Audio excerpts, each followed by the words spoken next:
Hello, readers. Today I'd like to talk to you about the moral of the story. Which story? Well, we'll get to that. First, what is a moral? It's a lesson, usually about how you're supposed to treat other people. I think we can say that if a story has a moral, it's trying to teach you how to be a good person.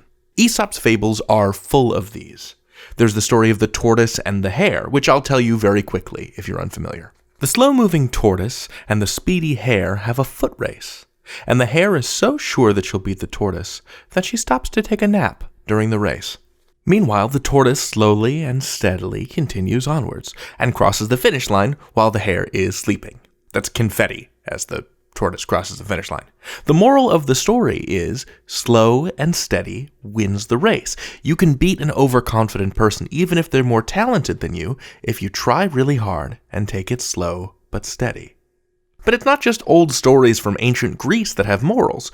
The stories around us are full of lessons about how to treat one another. So, how do you figure out what the moral of a story is? Good question. One way to do it is to ask yourself what the problem of the story is, or how the problem was solved.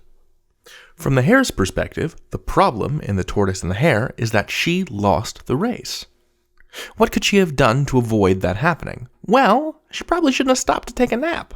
From the tortoise's perspective, the problem is solved. He won the race. And how did he do that? By maintaining a slow, steady pace for the whole race. And then you take that lesson that the characters learned, and you say, okay, so this is true for everyone. It's not just that hares should make sure not to nap during foot races, it's that people who are good at stuff shouldn't get so confident about their skills that they don't try as hard. The hare is really good at running quickly, so she thinks she doesn't need to try so hard against a tortoise.